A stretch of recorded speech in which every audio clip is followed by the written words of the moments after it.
지금부터 2024 헌납 8 대통령 윤석열 탄핵 사건에 대한 선고를 시작하겠습니다. 먼저 적법 요건에 관하여 살펴보겠습니다. 이 사건 계엄 선포가 사법심사의 대상이 되는지에 관하여 보겠습니다. 고위공직자의 헌법 및 법률 위반으로부터 헌법 질서를 수호하고자 하는 탄핵 심판의 취지를 고려하면 이 사건 계엄 선포가 고도의 정치적 결단을 요하는 행위라 하더라도 그 헌법 및 법률 위반 여부를 심사할 수 있습니다. 국회 법사의 조사 없이 이 사건 탄핵 소추안을 의결한 점에 대하여 보겠습니다. 헌법은 국회의 소추 절차를 입법에 맡기고 있고 국회법은 법사위 조사 여부를 국회의 재량으로 규정하고 있습니다. 따라서 법사위의 조사가 없었다고 하여 탄핵 소추 의결이 부적법하다고 볼 수 없습니다. 이 사건 탄핵 소추안의 의결이 일사부재의 원칙에 위반되는지 여부에 대해서 보겠습니다. 국회법은 부결된 안건을 같은 회기 중에 다시 발의할 수 없도록 규정하고 있습니다. 피청구인에 대한 1차 탄핵 소추안이 제418회 정기회 회기에 투표 불성립되었지만 이 사건 탄핵 소추안은 제419회 임시회 회기 중에 발의되었으므로 일사부재의 원칙에 위반되지 않습니다. 한편 이에 대해서는 다른 회기에도 탄핵 소추안의 발의 횟수를 제한하는 입법이 필요하다는 재판관 정형식의 보충 의견이 있습니다. 이 사건 계엄이 단시간 안에 해제되었고 이로 인한 피해가 발생하지 않았으므로 보호 이익이 험결되었는지 여부에 대해서 보겠습니다. 이 사건 계엄이 해제되었다고 하더라도 이 사건 계엄으로 인하여 이 사건 탄핵 사유는 이미 발생하였으므로 심판의 이익이 부정된다고 볼 수 없습니다. 소추 의결서에서 내란죄 등 형법 위반 행위로 구성하였던 것을 탄핵 심판 청구 이후에 헌법 위반 행위로 포섭하여 주장한 점에 대하여 보겠습니다. 기본적 사실관계는 동일하게 유지하면서 적용 법조문을 철회, 변경하는 것은 소추사유의 철회, 변경에 해당하지 않으므로 특별한 절차를 거치지 않더라도 허용됩니다. 피청구인은 소추사유에 내란죄 관련 부분이 없었다면 의결 정족수를 충족하지 못하였을 것이라고 주장하지만 이는 가정적 주장에 불과하며 객관적으로 뒷받침할 만한 근거도 없습니다.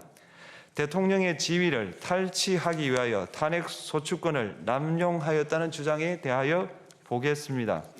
이 사건 탄핵 소추안의 의결 과정이 적법하고 피소추자의 헌법 또는 법률 위반이 일정 수준 이상 소명되었으므로 탄핵 소추권이 남용되었다고 볼 수 없습니다.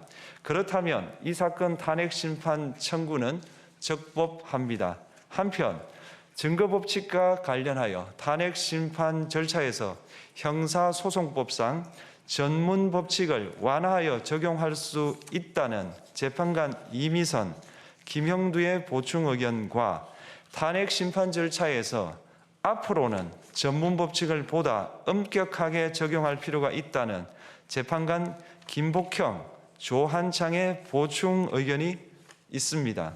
다음으로 피청구인이 직무집행에 있어 헌법이나 법률을 위반하였는지 피청구인의 법 위반 행위가 피청구인을 파면할 만큼 중대한 것인지에 관하여 살펴보겠습니다. 우선 소추 사유별로 살펴보겠습니다. 1. 이 사건 계엄 선포에 관하여 보겠습니다.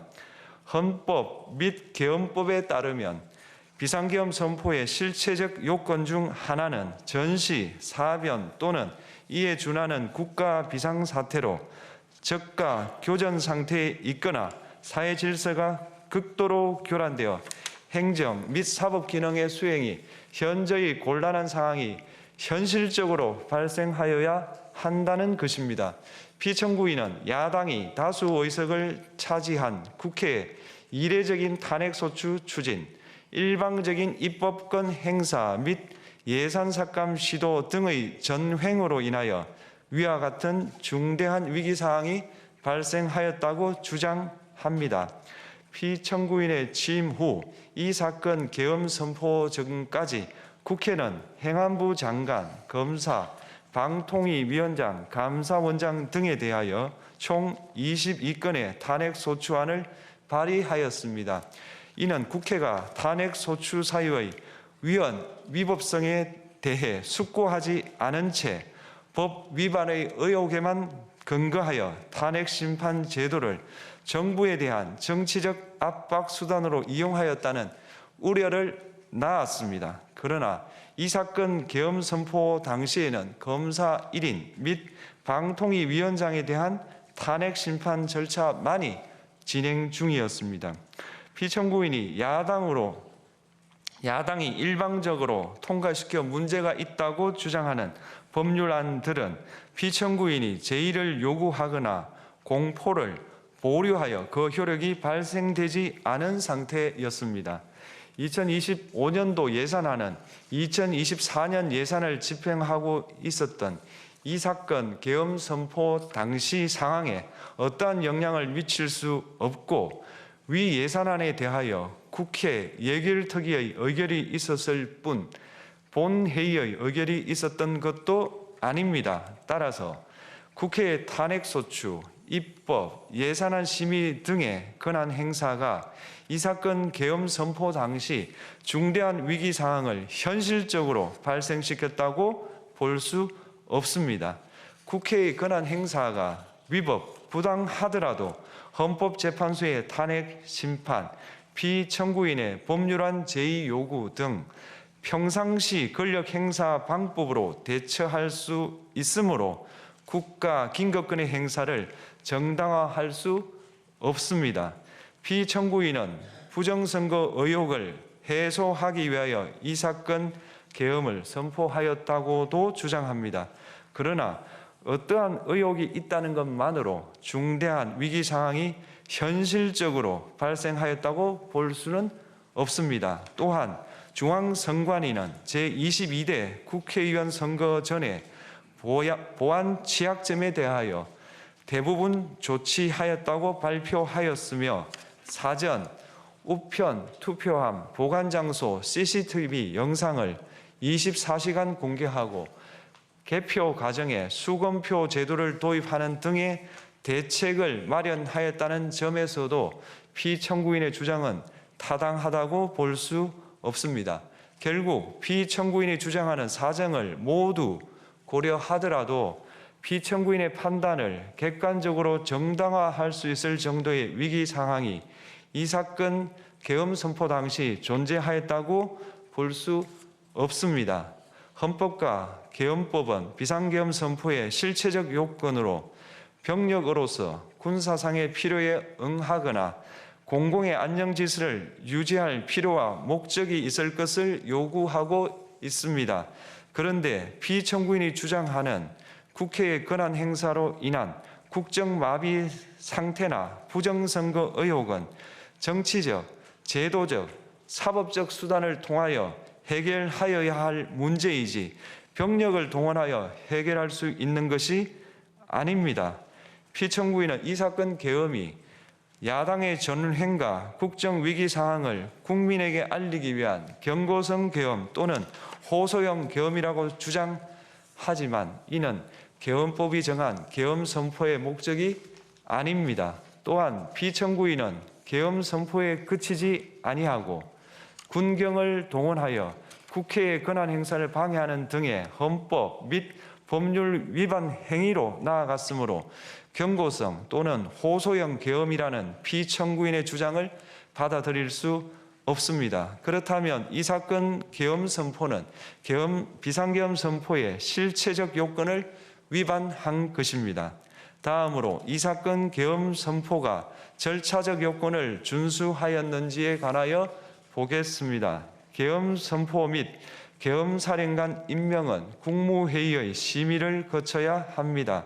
피청구인이 이 사건 계엄을 선포하기 직전에 국무총리 및 9명의 국무위원에게 계엄 선포의 취지를 간략히 설명한 사실은 인정됩니다.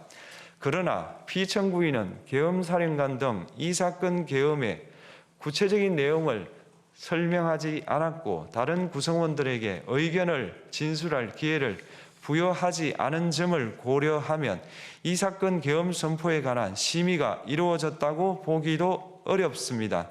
그 외에도 피청구인은 국무총리와 관계 국무위원이 비상계엄 선포문에 부서하지 않았음에도 이 사건 계엄을 선포하였고 그 시행 일시, 시행 지역 및 계엄사령관을 공고하지 않았으며 지체 없이 국회에 통고하지도 않았으므로 헌법 및 계엄법이 정한 비상계엄 선포의 절차적 요건을 위반하였습니다. 2. 국회에 대한 군경 투입에 관하여 보겠습니다. 피청구인은 국방부 장관에게 국회에 군대를 투입할 것을 지시하였습니다. 이에 군인들은 헬기 등을 이용하여 국회 경내로 진입하였고 일부는 유리창을 깨고 본관 내부로 들어가기도 하였습니다. 피청구인은 육군 특수전 사령관 등에게 의결 정족수가 채워지지 않은 것 같으니 문을 부수고 들어가서 안에 있는 인원들을 끄집어내라는 등의 지시를 하였습니다. 또한 피청구인은 경찰청장에게 계엄사령관을 통하여 이 사건 포고령의 내용을 알려주고 직접 6차례 전화를 하기도 하였습니다. 이에 경찰청장은 국회 출입을 전면 차단하도록 하였습니다. 이는 이로 인하여 국회로 모이고 있던 국회의원들 중 일부는 담장을 넘어가야 했거나 아예 들어가지 못하였습니다. 한편 국방부 장관은 필요시 체포할 목적으로 국군 방첩사령관에게 국회의장, 각 정당 대표 등 14명의 위치를 확인하라고 지시하였습니다. 피청구인은 국가정보원 1차장에게 전화하여 국군 방첩사령부를 지원하라고 하였고 국군 방첩사령관은 국가정보원 1차장에게 위 사람들에 대한 위치 확인을 요청하였습니다. 이와 같이 피청구인은 군경을 투입하여 국회의원의 국회 출입을 통제하는 한편 이들을 끌어내라고 지시함으로써 국회의 권한 행사를 방해하였으므로 국회에 계엄 해제 요구권을 부여한 헌법 조항을 위반하였고 국회의원의 심의 표결권, 불체포 특권을 침해하였습니다. 또한 각 정당의 대표 등에 대한 위치 확인 시도에 관여함으로써 정당 활동의 자유를 침해하였습니다. 피청구인은 국회의 권한 행사를 막는 등 정치적 목적으로 병력을 투입함으로써 국가 안전보장과 국토방위를 사명으로 하여 나라를 위해 봉사하여 온 군인들이 일반 시민들과 대치하도록 만들었습니다. 이에 피청구인은 국군의 정치적 중립성을 침해하고 헌법에 따른 국군 통수 의무를 위반하였습니다. 3. 이 사건 포고령 발령에 관하여 보겠습니다. 피청구인은 이 사건 포고령을 통하여 국회, 지방의회, 정당의 활동을 금지함으로써 국회에 계엄 해제 요구권을 부여한 헌법조항, 정당 제도를 규정한 헌법조항, 대의민주주의 권력 분리 원칙을 위반하였습니다. 비상계엄 하에서 기본권을 제한하기 위한 요건을 정한 헌법 및 계엄법 조항, 영장주의를 위반하여 국민의 정치적 기본권, 단체 행동권, 직업의 자유를 침해하였습니다. 4. 중앙선관위에 대한 압수수색에 관하여 보겠습니다. 피청구인은 국방부 장관에게 병력을 동원하여 선관위의 전산 시스템을 점검하라고 지시하였습니다. 이에 따라 중앙선관위 청사에 투입된 병력은 출입 통제를 하면서 당직자들의 휴대전화를 압수하고 전산 시스템을 촬영하였습니다. 이는 선관위에 대하여 영장 없이 압수수색을 하도록 하여 영장주의를 위반한 것이자 선관위의 독립성을 침해한 것입니다. 5. 법조인에 대한 위치 확인 시도에 관하여 보겠습니다.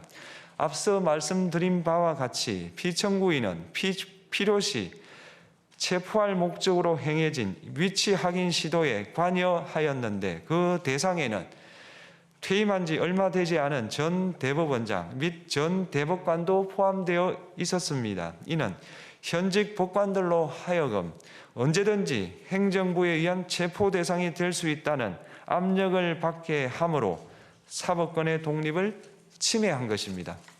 지금까지 살펴본 피청구인의 법 위반 행위가 피청구인을 파면할 만큼 중대한 것인지 관하여 보겠습니다. 피청구인은 국회와의 대립상을 타개할 목적으로 이 사건 계엄을 선포한 후 군경을 투입시켜 국회의 헌법상 권한 행사를 방해함으로써 국민 주권주의 및 민주주의를 부정하고 병력을 투입시켜 중앙선관위를 압수수색하도록 하는 등 헌법이 정한 통치구조를 무시하였으며 이 사건 포고령을 발령함으로써 국민의 기본권을 광범위하게 침해하였습니다. 이러한 행위는 법치국가 원리와 민주국가 원리의 기본 원칙들을 위반한 것으로 그 자체로 헌법 질서를 침해하고 민주공화정의 안정성에 심각한 위해를 끼쳤습니다. 한편 국회가 신속하게 비상계엄 해제 요구를 결의할 수 있었던 것은 시민들의 저항과 군경의 소극적인 임무 수행 덕분이었으므로 이는 피청구인의 법 위반에 대한 중대성 판단에 영향을 미치지 않습니다. 대통령의 권한은 어디까지나 헌법에 의하여 부여받은 것입니다. 피청구인은 가장 신중히 행사되어야 할 권한인 국가 긴급권을 헌법에서 정한 한계를 벗어나 행사하여 대통령으로서의 권한 행사에 대한 불신을 초래하였습니다. 피청구인이 취임한 이래 야당이 주도하고 이례적으로 많은 탄핵 소추로 인하여 여러 고위공직자의 권한 행사가 탄핵 심판 중 정지되었습니다. 2025년도 예산안에 관하여 헌정사상 최초로 국회 예산결산특별위원회에서 정액 없이 감액에 대해서만 야당 단독으로 의결하였습니다. 피청구인이 수립한 주요 정책들은 야당의 반대로 시행될 수 없었고 야당은 정부가 반대하는 법률안들을 일방적으로 통과시켜 피청구인의 제의 요구와 국회의 법률안 의결이 반복되기도 하였습니다.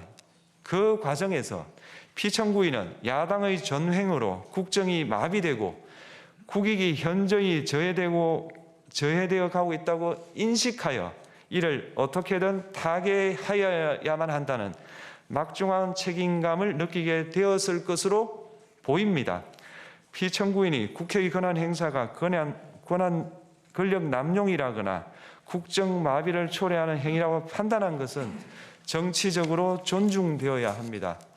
그러나 피청구인과 국회 사이에 발생한 대립은 일방의 책임에 속한다고 보기 어렵고 이는 민주주의 원리에 따라 해소되어야 할 정치의 문제입니다. 이에 관한 정치적 견해의 표명이나 공적 의사결정은 헌법상 보장되는 민주주의와 조화될 수 있는 범위에서 이루어져야 합니다. 국회는 소수 의견을 존중하고 정부와의 관계에서 관용 그리고 자제를 전제로 대화와 타협을 통하여 결론을 도출하도록 노력하였어야 합니다. 피청구인 역시 국회의 대표인 국회를 협치의 대상으로 존중하였어야 합니다. 그럼에도 불구하고 피청구인은 국회를 배제의 대상으로 삼았는데 이는 민주정치의 전제를 허무는 것으로 민주주의와 조화된다고 보기 어렵습니다. 피청구인은 국회의 권한 행사가 다수의 횡포라고 판단했다 하더라도 헌법이 예정한 자구책을 통해 견제와 균형이 실현될 수 있도록 하였어야 합니다. 피청구인은 취임한 때로부터 약 2년 후에 치러진 국회의원 선거에서 피청구인이 국정을 주도하도록 국민을 설득할 기회가 있었습니다. 그 결과가 피청구인의 의도에 부합하지 않더라도 야당을 지지한 국민의 의사를 배제하려는 시도를 하여서는 안 되었습니다. 그럼에도 불구하고 피청구인은 헌법과 법률을 위반하여 이 사건 계엄을 선포함으로써 국가긴급권 남용의 역사를 재현하여 국민을 충격에 빠뜨리고 사회, 경제, 정치, 외교 전 분야의 혼란을 야기하였습니다. 국민 모두의 대통령으로서 자신을 지지하는 국민을 초월하여 사회 공동체를 통합시켜야 할 책무를 위반하였습니다. 군경을 동원하여 국회 등 헌법기관의 권한을 훼손하고 국민의 기본적 인권을 침해함으로써 헌법소의 책무를 저버리고 민주공화국의 주권자인 대한국민의 신임을 중대하게 배반하였습니다. 결국 피청구인의 위법 행위는 국민의 신임을 배반한 것으로 헌법소의 관점에서 용납될 수 없는 중대한 법 위반 행위에 해당합니다. 피청구인의 법 위반 행위가 헌법 질서에 미친 부정적 영향과 파급 효과가 중대하므로 피청구인을 파면함으로써 얻는 헌법소의 이익이 대통령 파면에 따르는 국가적 손실을 압도할 정도로 크다고 인정됩니다. 이에 재판관 전원의 일치된 의견으로 주문을 선고합니다. 탄핵 사건이므로 선고 시각을 확인하겠습니다. 지금 시각은 오전 11시 22분입니다. 주문, 피청구인 대통령 윤석열을 파면한다. 마치겠습니다.